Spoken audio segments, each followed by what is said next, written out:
जय हिंद दोस्तों, नए इन्फॉर्मेटिव वीडियो में आपका स्वागत है। दोस्तों, हम आज इस वीडियो में बात कर रहे हैं, जैसा कि आपने थंबनेल में देखा है, कि कम से कम 2 सेविंग अकाउंट रखनी चाहिए। सेविंग अकाउंट या करंट अकाउंट, 2 अकाउंट आपके पास होनी चाहिए। ये क्यों मैं कह रहा हूँ, क्यों मैं अपने चैनल पे पहले कहता था कि एक अकाउंट रखिए, अच्छा मेंटेन करिए, लेकिन मैंने अपनी वर्डिंग ही खुद चेंज करी है कि 2 अकाउंट होने चाहिए। तो हम मैंने क्यों चेंज करी है और क्या इसके पीछे रीजन है। तो दोस्तों, सबसे पहले हमारे चैनल पे नए हैं तो लाइक से सब्सक्राइब जरूर करें, क्योंकि मैं हमारे चैनल बैंकिंग फाइनेंस से रिलेटेड सारा अपडेट लेके आता रहता हूँ। हमारे चैनल पे बैंकिंग आरबीआई से रिलेटेड जितने भी नोटिफिकेशन होते हैं वो सारे वीडियो ग्रुप में हमारे चैनल पर देखने को आपको मिल जाएगा। तो चलिए वीडियो को स्टार्ट करते हैं। तो दोस्तों, आज हम इस वीडियो में बात कर रहे हैं कि 2 अकाउंट होने चाहिए, क्योंकि मैं लास्ट बहुत सारे वीडियो में बोला था कि एक अकाउंट आप रखिए और उसमें अच्छा पैसा मेंटेन करिए, अच्छा आपको बेनिफिट मिलेगा।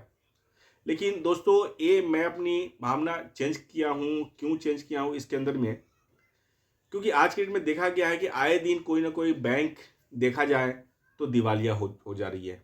अभी रिसेंटली आपने एक दिन पहले ही देखा है, मुंबई में एक कॉरपोरेटिव बैंक रातों रात डूब गई और बैंक के बाहर इतने भीड़ लगे थे कि लोग पैसे के लिए पड़े हैं। मैंने न्यूज़ चैनल देखा, बहुत लोग ऐसे थे जिनके घर में शादी था, उन्होंने सोचा था मैं कल विड्रॉल करूंगा पैसे, कल मुझे देने हैं सबको पैसे, लेकिन उनके पैसे नहीं निकल पाए। बहुत सारे सीनियर सिटीजन ऐसे थे, मैंने न्यूज़ पे देखा है कि उनको ऑपरेशन के लिए पैसे चाहिए था और उनके पास पैसे नहीं है, क्योंकि बैंक उन्हें पैसा नहीं दे रहा है। तो उनका सेविंग का पैसा, उनका पैसा जब ज़रूरत पड़ रही है तो उनको पैसे नहीं मिल पा रहे। अभी ये भी है, एक मैंने और देखा है कि बच्चों के एग्ज़ाम्स हैं, उनके फैमिली वाले पैसे निकालने गए हैं कि हमें खर्चे के लिए पैसे चाहिए, तो वो भी पैसे उनको भी नहीं मिल पा रहे हैं। तो ये सारा कुछ देखते हुए मैंने अपनी धारणा चेंज करी है कि कम से कम 2 खाता होना चाहिए। 2 खाता में आप डाल करके आप ऐसे बैंकों में ही खाता खुलवाएँ। दोस्तों, आरबीआई भी कहती है कि सिस्टमैटिक इम्पोर्टेंट बैंक है इंडिया में, आप उसके साथ ही जुड़े। आप दूसरा खाता अगर खुलवाते हैं तो एक खाता ज़रूर ऐसे बड़े बैंक में खुलवाएँ जिस पर आरबीआई विश्वास करता है, पूरी देश विश्वास करती है। और एक खाता आप वहाँ खुलवाएँ जहाँ आपको इंटरेस्ट ज़्यादा मिल पाता है, कुछ न कुछ पैसा आप रखें। लेकिन ऐसे बैंक में मत जाइए कि जहाँ डूबने की, क्योंकि हम आप तो जानते नहीं कौन बैंक डूबेगा, कौन चलेगा।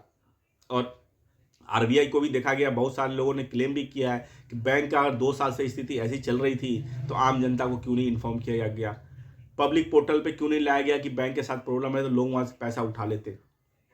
लेकिन ऐसा कुछ नहीं हुआ। जब बैंक रातों रात दिवालिया हो गई तो फिर लोगों को पता चल रहा है कि यार उनके पैसे फंस गए, पैसे नहीं मिल रहे। तो इसीलिए दोस्तों, दोनों बैंक में खाता खुलवाएं आप। और इसके साथ साथ एक और इम्पोर्टेंट चीज़ मैं डिस्कस करना चाह रहा हूँ कि 2 खातों का अवधारणा मैंने क्यों चेंज किया है। आज के डेट में डिजिटल ट्रांजैक्शन के ऊपर बहुत सारे अकाउंट में फ्रीज भी लग जाते हैं। मेरे पास एक और केस आया था अभी, वो मैं आपसे डिस्कस करना चाहता हूँ। रिसेंटली एक पर्सन का मेरे पास आया था कॉल कि मेरा अकाउंट इमीडिएटली फ्रीज हो गया, मेरे अकाउंट से पैसे नहीं निकल रहे, और उनके पास एक ही अकाउंट था और अर्जेंटली उनको पैसे की ज़रूरत थी, और कहाँ से पैसे लाए, क्या लाए। बैंक वाले कहते हैं कि भैया उनके अकाउंट फ्रीज हो गई है। तो फिर उन्होंने बैंक ब्रांच विजिट किया तो पता चला किसी थर्ड पार्टी के अकाउंट में किसी तरह की फ्रॉड ट्रांजेक्शन हुए थे, और उनके अकाउंट से कुछ ना कुछ पैसा यहाँ आया था। तो उसके वजह से ये पैरेलल चैन की वजह से ये अकाउंट भी फ्रीज हुआ है। तो इस कंडीशन में वो परेशान हो गए। पैसा तो अभी एक बार फ्रीज होने के बाद तो फिर टाइम लगता है, क्योंकि साइबर सेल या इनकम टैक्स या कोई भी अगर आज के डेट में फ्रीज करता है तो अनफ्रीज कराने में बहुत टाइम लग जा रहा है। तो इसी मैं लिए कह रहा हूँ, 2 अकाउंट आप जरूर रखें। कल के डेट में किसी भी कारणवश, क्योंकि आप गलती नहीं कर रहे हैं, मान लीजिए किसी बी सी डी पर्सन से आपने पैसे लिए अकाउंट में, और उस पर्सन के अकाउंट में कहीं ना कहीं से अगर फ्रॉड ट्रांजेक्शन हो गए तो आपका अकाउंट फ्रीज हो जाता है।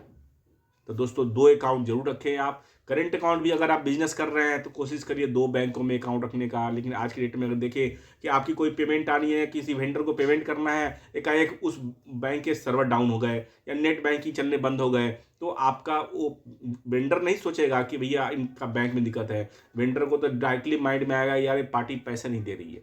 तो आप 2 बैंकों में पैसा रखें, 2 बैंकों में खाता खुलाएं, और ऐसे बैंकों को चूज करें जो आपके लिए बेस्ट हो। और 1 रुपये के फायदे के लिए आप किसी ऐसे बैंक के साथ ना जुड़ जाए। आने वाले दिनों में आपने येस बैंक को भी देखा है, और आए दिन कोऑपरेटिव बैंकों के साथ होते रहते हैं। तो दोस्तों, आशा करता हूँ ये वीडियो बहुत ज़्यादा इन्फॉर्मेटिव है। हमारे चैनल पे आप आए हैं तो ज़रूर सब्सक्राइब करें, और कोई भी कंसर्न हो तो आप कमेंट ज़रूर करें। मैं आपको पूरी की पूरी कोशिश करता हूं कि आपको कमेंट का रिप्लाई दूं और आपकी फाइनेंशियल अवेयरनेस बढ़ाने में आपकी मैं मदद करता रहूं। तो दोस्तों, थैंक यू वेरी मच।